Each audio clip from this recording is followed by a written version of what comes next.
Yes, Narazer is back, Narazer podcast, and we are entering the new year, the year of 2026. Ya, selamat tahun baru 2026. Ya, walaupun ini sudah memasuki pekan ketiga ya, Januari, tapi ya Januari masih suasana tahun baru lah ya. Oke, eh, terakhir di episode sebelumnya agak lama ya, agak agak berjarak lumayan di 7 Desember 2025. Sebenarnya gue berencana udah ngerilis episode terbaru sekaligus episode perdana 2026 itu di awal Januari, pekan pertama pekan kedua, tapi ya ngaret. So ya, eh, Januari, bahkan di tanggal gue rekaman ini dini hari jam 2 pagi, dan sepertinya Indonesia,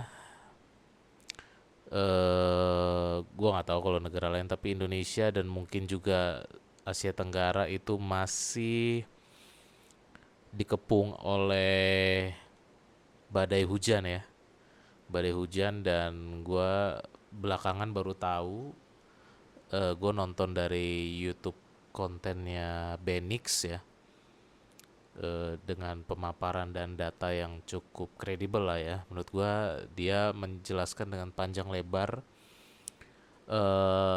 Asia Tenggara termasuk Indonesia itu, dan juga tentunya Sumatera yang mengalami bencana di Desember kemarin itu memang mengalami badai siklon tropis Senyar ya, badai Senyar, curah hujan yang ekstrim. Indonesia tuh 400 mm kubik apa gitu ya, curah hujannya 400 mm. Makanya kenapa banjir besar sekali di Sumatera. Dan sebenarnya juga Jakarta juga berdampak ya, Jabodetabek berdampak. Januari ini kita sangat kesulitan ya mendapatkan paparan sinar matahari, alias hujan terus, mendung terus, gelapnya luar biasa. Jadi berdampak juga nih ya, di suhu udara. Nggak biasanya tuh Jakarta ini, Jabodetabek tuh nggak biasanya bisa punya temperatur 24 sampai 28 derajat Celcius, yaitu jarang banget lah ya. Biasanya Jakarta rata-rata 30 sampai 33 derajat Celcius. Kalau mataharinya tidak tertutup awan tebal dan tidak hujan terus-terusan seperti sekarang. But anyway, ini cuma sekedar reaction aja ya. Karena gue tag podcast, hujannya luar biasa, unstoppable. Sebenarnya untuk kali ini gue mau bicara soal gaya hidup sehat. eh di tahun 2025 gue sempat bikin sekitar 2 episode tentang gaya hidup sehat yang eh, berkaitan erat dengan pola makan ya, diet. Diet itu pola makan ya, diet itu bukannya ngurangin makan, tapi diet itu adalah pola makan ya. Sekedar ini FYI aja untuk apa namanya, meluruskan definisi dan meluruskan salah kaprahnya masyarakat Indonesia. Kalau ngomongin soal diet atau diet, ya waktu itu gue di sekitar, hmm,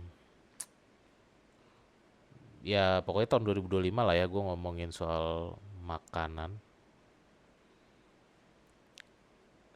3 episode ya, ngomongin bagaimana kita harus ngurangin makanan-makanan yang deep fried, yang mengandung tepung terigu berlebihan, ultra processed food, pokoknya yang terlalu digoreng, minyak goreng dan sebagainya.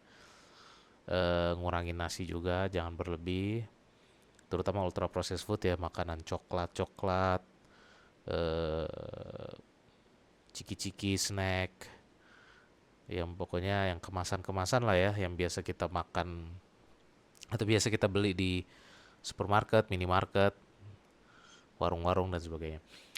Cuman kalau yang gue mau bahas kali ini gaya hidup sehat yang berkaitan dengan aktivitas fisik alias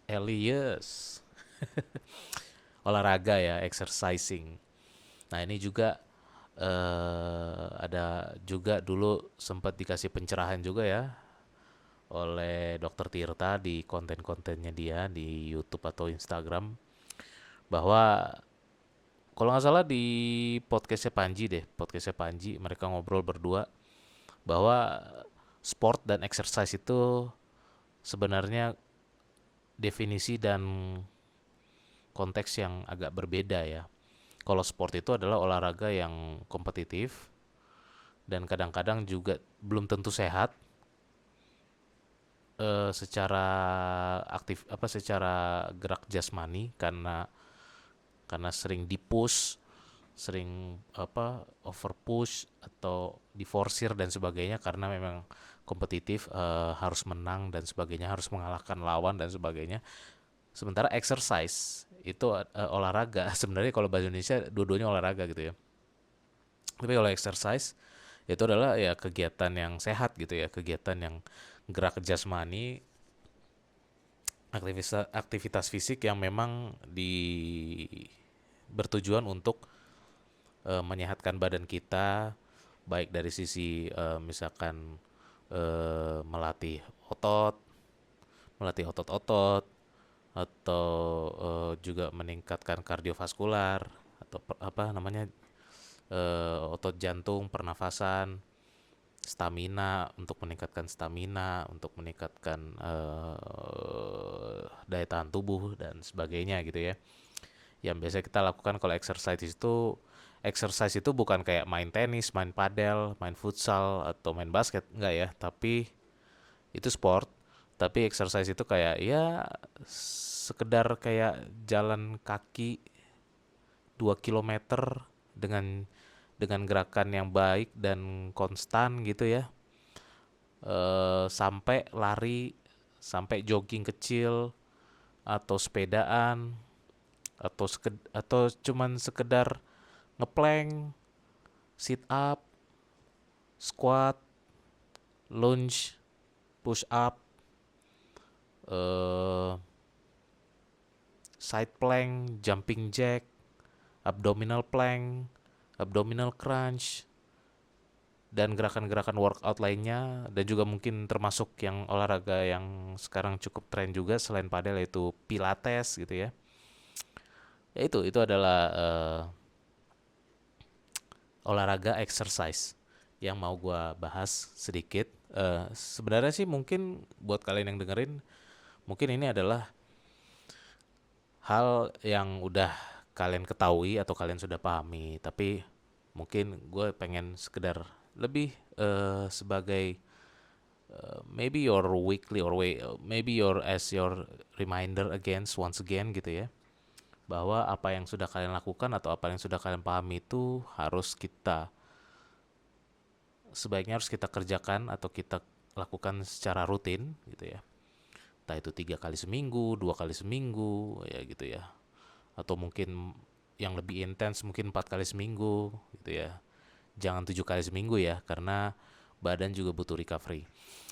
Dan apa namanya, kenapa perlu rutin ya? Kalau kalian pengen sehat dan kalian tidak gampang penyakitan gitu ya.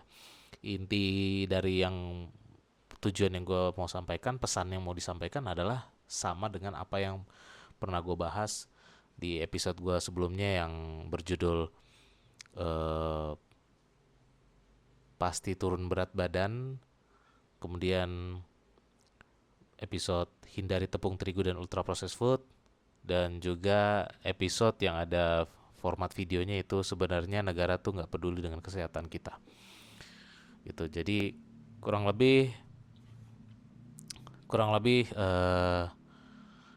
tujuannya sama tapi dengan metode yang berbeda, karena eh, mungkin kalau pola makan itu sangat berpengaruh besar 60-70%.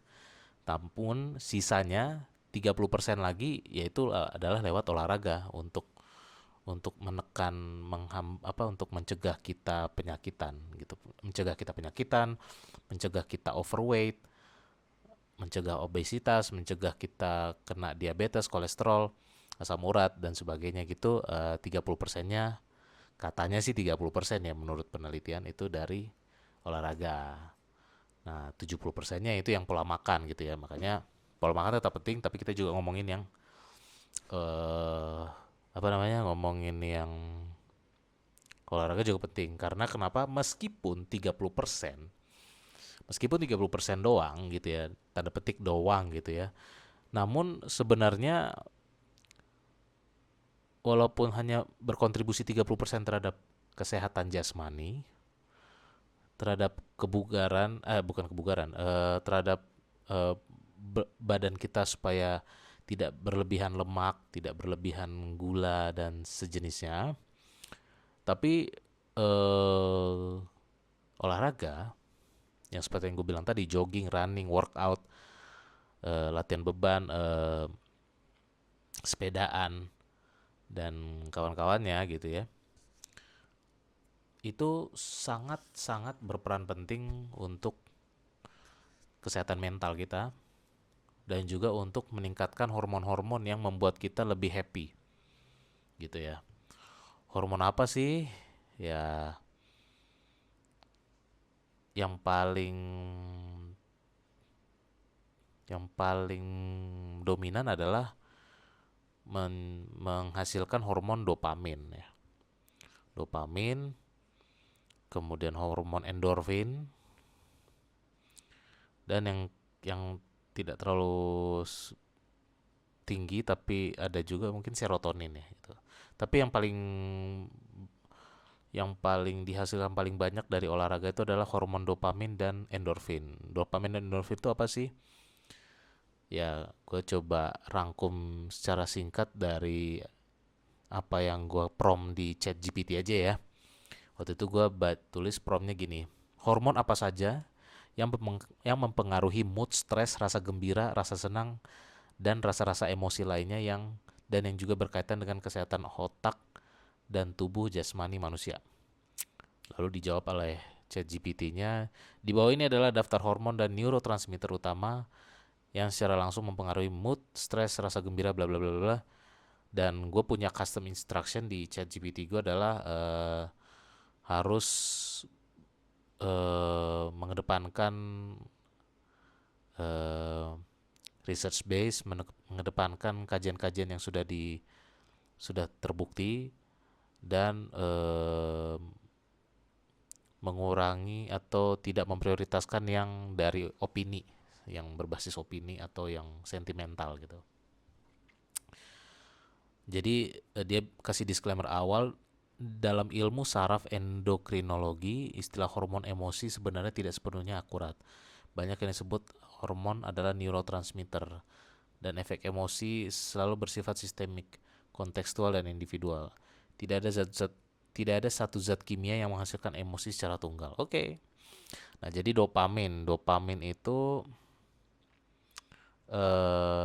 memberi peran utamanya memberikan rasa emosi, motivasi, reward, pleasure, fokus dan pembelajaran. Jadi kalau lu pengen kalau lu pengen lebih fokus dalam bekerja, nggak gampang loyo, nggak gampang ke distract, nggak gampang turun konsentrasinya, lebih semangat dan sebagainya, mungkin lu butuh hormon dopamin lebih besar. Dan hormon dopamin itu dihasilkan oleh salah satunya yang paling besar adalah dari latihan fisik gitu ya. Kalau dopamin yang instan bisa kalian hasilkan dari apa? Dari kalian nonton medsos atau ya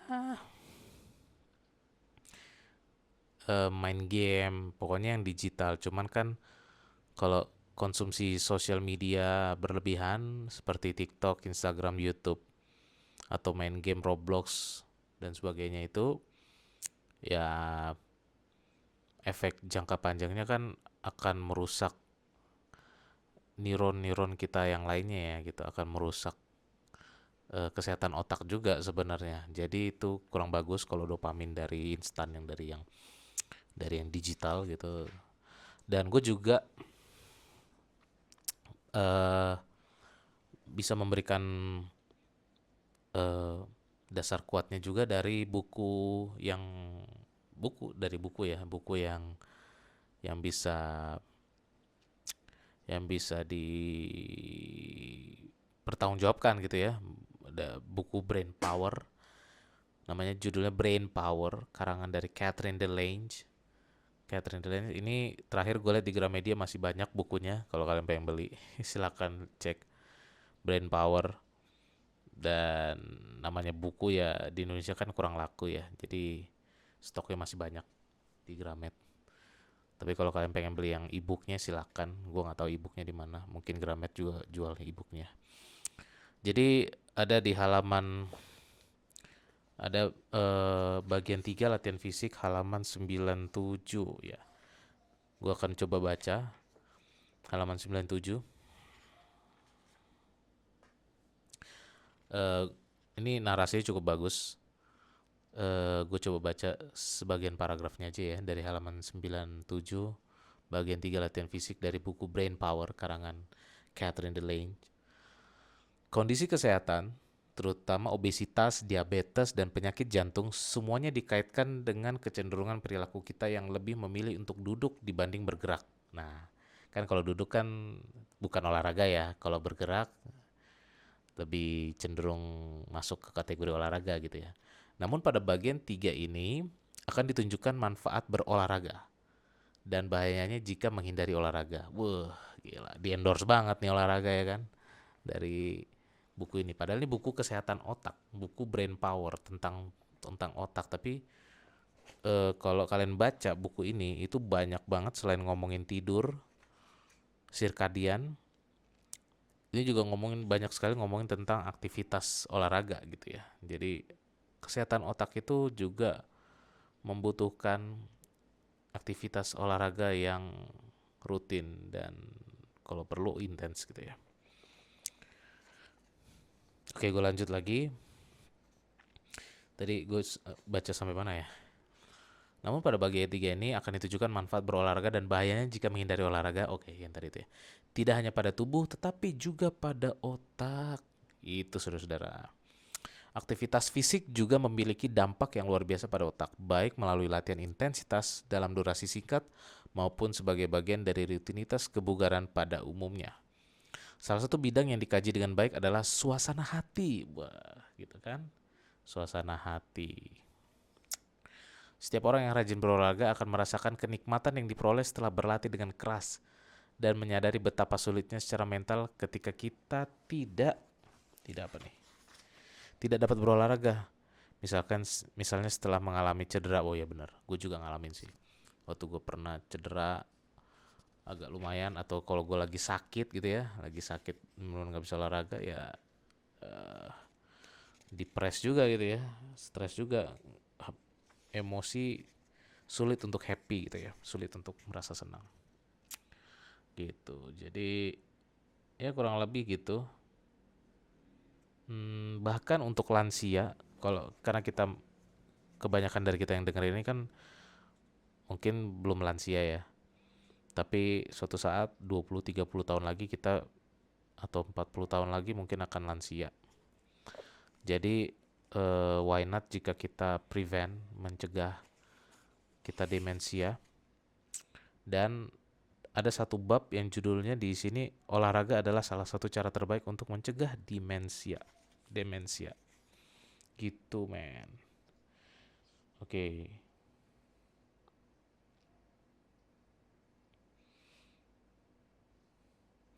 apalagi ya, gue coba coba baca satu dua kalimat lagi karena ini cukup panjang, jadi untuk menginikan ya.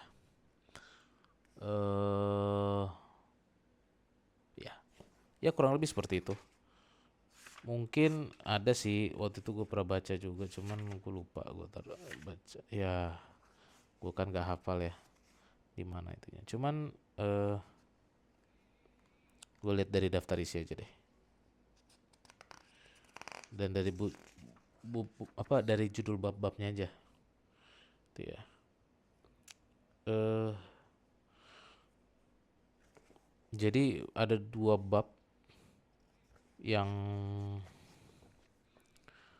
dua bab yang sangat mengendorse, sorry, ada 3 bab selain tadi yang demensia, ada 2 bab lagi yang sangat mengendorse olahraga untuk kesehatan otak dan kesehatan mental gitu ya. Bab 12-nya adalah olahraga dapat meningkatkan kekuatan otak, dan bab 13 adalah olahraga dapat meningkatkan kesejahteraan mental. Luar biasa gitu loh. Jadi eh teman-teman, kalian harus, menurut gua, kalian harus benar-benar memberikan jatah khusus setiap harinya, atau yang kayak gue bilang tadi 4 kali seminggu apa 3 kali seminggu, itu kalian harus menyiapkan jatah khusus waktu kalian untuk olahraga. Kalau kalian masih peduli dengan kesehatan mental dan kesehatan otak kalian di jangka waktu yang panjang. Karena jangankan kalian waktu umur, kalau jangankan orang-orang manusia yang umur 40 30-an tahun, 40-an tahun. Anak-anak Gen Z sekarang aja umur 20-an tahun aja udah banyak yang macam-macam penyakitnya. Bahkan lebih parah lagi, anak-anak Gen Alpha itu udah mulai banyak yang kena penyakit ginjal. Gila nggak? Gila nggak? Kenapa? Ya gara-gara makan ultra processed food berlebihan. Gitu. Ngeri nggak? Padahal mereka tuh metabolismenya masih bagus banget loh. Berkali-kali lipat lebih bagus daripada gua yang umurnya udah di atas 35 tahun ini gitu loh. Jadi, tapi puji Tuhan gua nggak ngalamin penyakit sakit ginjal gitu kan. Kenapa ya? Bukan karena gue rajin olahraga. Gue sih olahraga kadang-kadang banyak bolongnya juga gitu. Tapi ya karena pola makan gue dulu sehat gitu kan. Waktu masih kecil sehat. eh Sempat berantakan di usia muda kayak umur 20-an tahun. Tapi akhirnya di umur 30-an gue udah mulai memperbaiki pola makan gue gitu kan. Udah gak sembarangan lagi kayak dulu. Kayak umur 20-an tahun hampir tiap hari makan citato gitu kan, yang mana itu adalah ultra processed food gitu kan, citato, silver queen, dan snack-snack lainnya gitu kan. Bahkan gue tuh dulu nggak makan permen ya, jarang makan permen, jarang makan es krim, coklat pun juga jarang, lebih seringan makan keripik-keripikan itulah gitu. Oke, balik lagi ke latihan olahraga gitu ya. Gue coba buka di halaman tadi, halaman 114 dan 123, 114. Ya kita baca-baca singkat aja kali ya. eh eh Boleh loh kalian komen di Spotify gue ya, di Spotify Narazer. Kalau kalian komen pasti gue bales, pasti gue respon. Silakan kita diskusi apapun ya, di episode manapun silakan diskusi. I'm very very open, I'm very very welcome, I'm very open to discuss and brainstorming with all my listeners, as long as you comment in the proper words, politely, and not using dirty words, yeah, something like that, not using you know, what we call it, kata kasar in English ya, itu. Selama kalian nggak pakai kata kasar, nggak pakai kata kotor, nggak pakai kata-kata yang tidak sopan gitu ya, kalimat-kalimat tidak sopan, I'm very very open, and I'm gonna respond your comment gladly.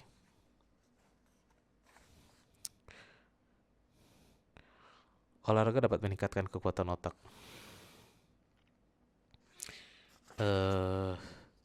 Ternyata gue belum pernah baca yang bab 12 karena tidak ada yang gue highlight marking atau istilahnya stabilo.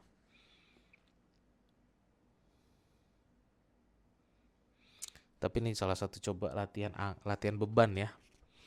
Gue akan coba baca subbab yang judulnya latihan beban, angkat beban.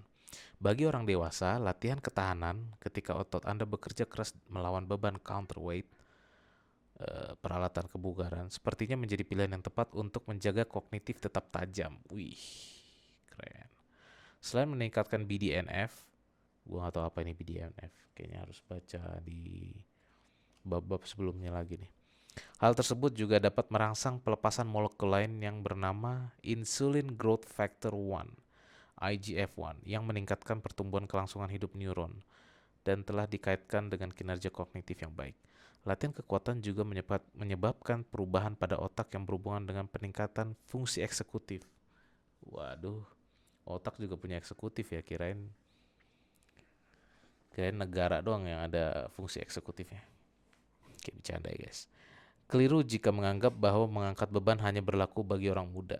Ketika perempuan berusia lanjut dengan kerusakan kognitif ringan, MCI, yang berisiko terjangkit penyakit Alzheimer, melakukan latihan ketahanan 2 kali seminggu selama 6 bulan, 2 kali seminggu selama 6 bulan. Mereka dapat mendapatkan nilai lebih baik pada tes konsentrasi dan memori dibandingkan mereka yang melakukan olahraga aerobik atau peregangan.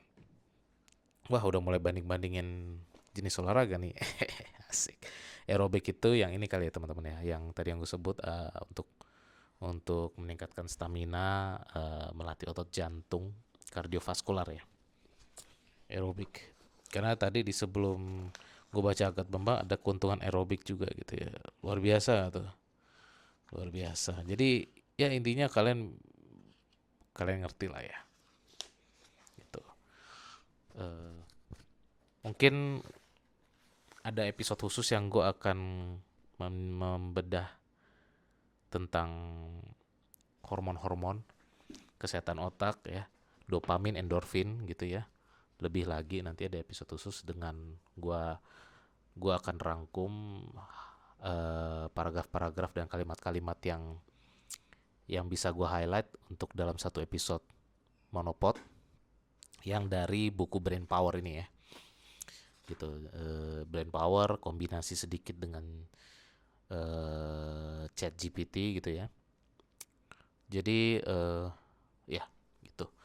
Sehingga kalau kalian olahraga rutin gitu ya, mau itu hanya jalan cepat, jogging-jogging kecil, sepedaan kalau punya sepeda gitu kan ya, goes-goes sepeda 5 kilo 10 kilo juga gue rasa oke lah gitu ya. Nggak harus yang kayak yang goes-goeser senior gitu yang sampai 50 kilo 100 kilo, nggak perlu lah kayak gitu-gitu ya, yang sederhana aja lah, yang penting konsisten gitu, rutin gitu ya. Itu akan meningkatkan hormon dopamin dan endorfin gitu, karena endorfin terutama olahraga ya, olahraga, tertawa gitu, efek positifnya tuh mengurangi rasa sakit dan euforia jangka pendek gitu. Mungkin kalau yang jangka panjang tadi itu dopamin ya, efek negatifnya sementara efeknya ya gitu. Dan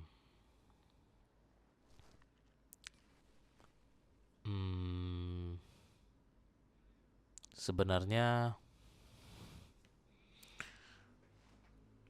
yang penting itu menghasilkan hormon dopamin ya. Endorfin itu bonus lah gitu. Gitu. Mungkin yang tidak bisa dihasilkan oleh olahraga adalah hormon oksitosin ya. Karena hormon oksitosin itu kaitannya sama romantisme, eh, rasa cinta dengan keluarga, rasa cinta dengan pasangan gitu. Terus kortisol juga kayaknya mungkin juga ada tapi nggak terlalu lah, kortisol nggak. Adrenalin itu harusnya bisa dihasilkan dari olahraga juga, walaupun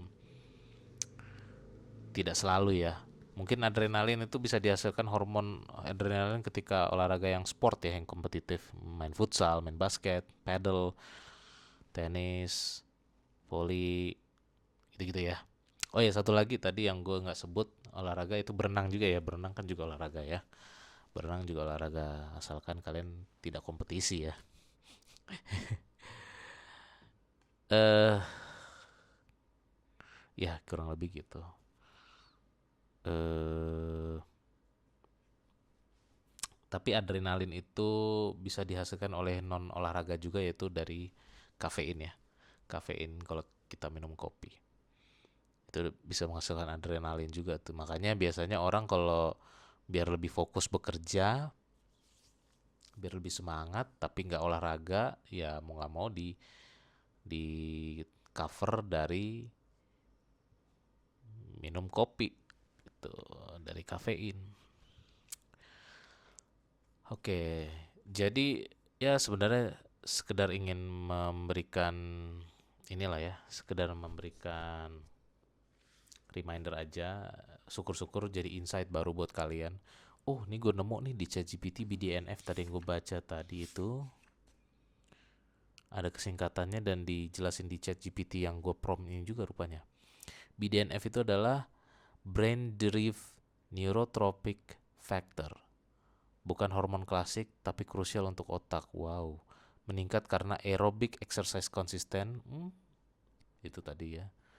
Manfaatnya neuroplasticity, dan perlindungan terhadap depresi dan demensia. Oh, jadi ini memang kaitannya untuk memproteksi diri dari depresi dan demensia, guys. Ugly truthnya, inilah real brain benefit olahraga, bukan endorfin. Ho.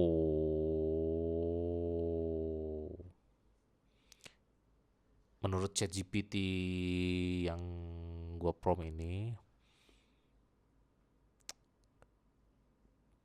manfaat sesungguhnya dari olahraga itu bukan endorfin, tapi perlindungan terhadap depresi dan demensia dan neuroplasticity. Oke, gitu. Oke, gue jadi penasaran apa itu neuroplasticity. Neuroplasticity, apa itu neuroplasticity? Gue ketik dulu ya.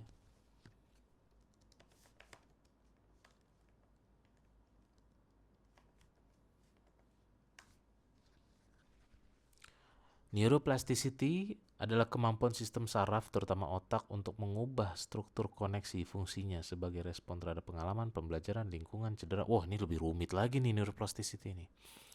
Ini bukan konsep motivasional, tapi fakta biologis yang terukur dalam neuroscience. Wih, berat, saat berat, berat, berat. Definisi teknis ringkas tapi akurat. Neuroplasticity mencakup pembentukan koneksi sinaptik baru, penguatan dan pelemahan sinaps, LTP dan LTD, reorganisasi area otak, perubahan ekspresi gen neuron. Oke, ya udahlah. Ini kalau neuroplasticity ini ada kaitannya sama pertumbuhan otak ya, ketika kita masih kecil, tumbuh remaja, dewasa, dan sampai akhirnya bagaimana kita mempertahankan neuroplasticity ini sampai tua kali ya. Kurasa gitu sih. Apa nih, klarifikasi mitos populer. Otak dewasa tidak berubah, tidak bisa berubah. Menarik nih, keren nih. Keren, keren, keren. Iya ya, ada yang bilang kan otak orang dewasa udah nggak bisa berubah, kan bangke juga tuh. Padahal masih bisa berubah, masih bisa berkembang lagi. Katanya IQ cuman sampai, bahkan kata Pak Gita Wirjawan tuh, IQ cuman tumbuh sampai umur 16 tahun doang. Ini enggak tuh. Neuroplasticity sama dengan kerja biologis plus waktu plus disiplin. Neuroplasticity sama dengan positive thinking. Salah. Suplemen X meningkatkan plasticity signifikan. Salah. Wow. Wow, wow, wow, wow, wow. Oke. Okay. Mungkin nih neuroplasticity ini ada hubungannya sama ini juga kali ya, ketahanan IQ kita juga kali ya. I don't know. Otak belajar apa yang sering Anda ulang, termasuk overthinking, doom scrolling, anxiety loop. Ini disebut maladaptive plasticity.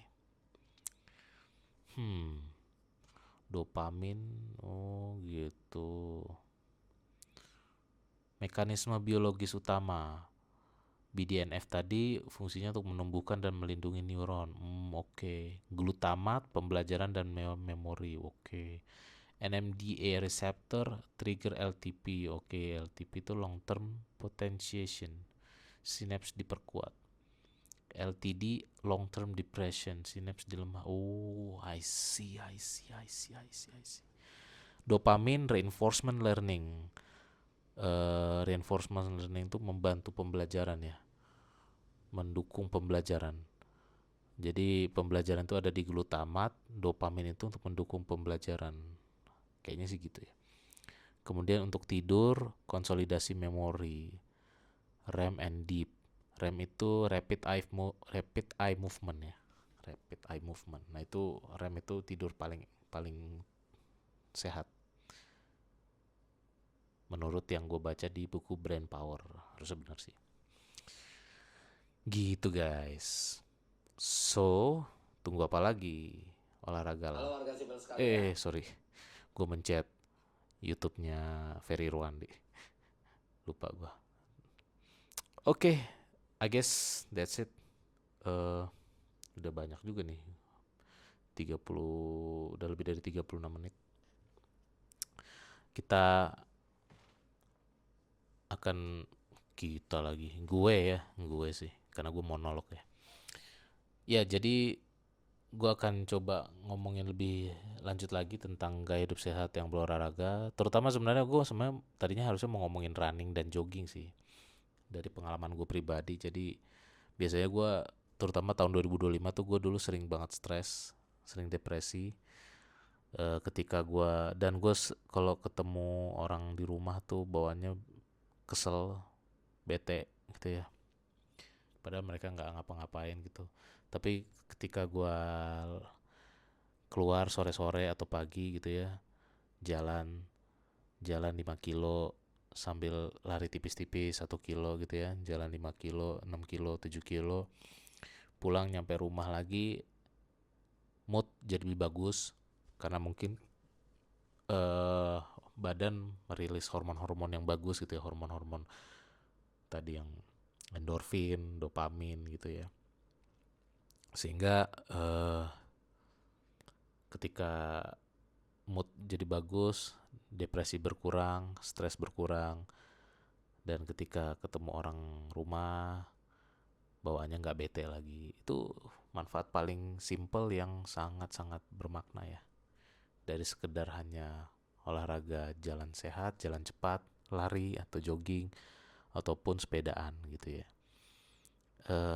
Manfaatnya banyak banget guys. Jadi menurut gua mungkin buat kalian lelaki-lelaki atau cewek-cewek yang sudah berkeluarga, punya suami, punya istri, kalau suaminya sering stres gara-gara kalian marahin, ya tolonglah kasih mereka relaksasi, daripada mereka relaksasinya ngerokok mulu ya, malah bikin sakit, malah bikin tambah penyakitan. Mendingan kalian suruh aja mereka ke taman pagi-pagi atau sore-sore gitu ya, ke taman pagi-pagi, suruh jalan sehat, jalan kaki, jangan kebanyakan naik motor gitu ya.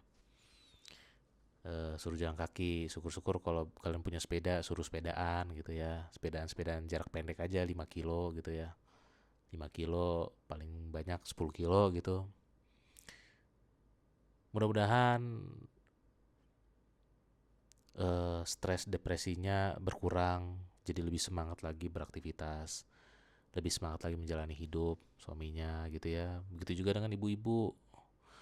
Ya barangkali kalian juga kalau banyak stres mungkin kalian perlu banyak olahraga. Mau itu latihan beban. Latihan beban pun juga nggak harus langganan ke gym, nggak harus langganan pilates. Ya pelajarin aja, nonton di YouTube, Instagram, TikTok, gerakan-gerakan workout yang bisa kalian lakukan di rumah. Kalau kalian bosan di rumah, ya silakan cari tempat taman-taman yang bagus terdekat di rumah kalian. Itu kan Jabodetabek, gue rasa udah banyak taman-taman. Cari taman-taman di pagi hari ya, olahraga, squat, lunge gitu ya. Peregangan, stretching, upper body stretching, lower body stretching, ya kan. Anything lah gitu. Tapi kalau kalian maunya workout di rumah lebih bagus lagi ya ngeplank di rumah, squat di rumah, ya kan. Apalagi kalau kuat push up ya push up gitu kan, sit up, knee raise, leg raise, apalah itu kan, abdominal plank itu pelan-pelan. Kalau lutut kalian kuat, lutut kalian sehat, nggak osteoporosis, nggak ada keluhan ya bisa jumping jack, abdominal crunch gitu. Ya, kira-kira nangkep lah ya pesannya ya. Jadi apa, obat stres paling murah dan paling mujarab dan paling alami yaitu olahraga gitu ya. Olahraga, exercising gitu. Jogging, running, jalan sehat, jalan cepat, sepedaan, berenang, workout, ya kan, plank, ya itu aja, plank, squat, tadi jumping jack, ya kan, gitu. Oke, see you on next episode. Thank you for listening.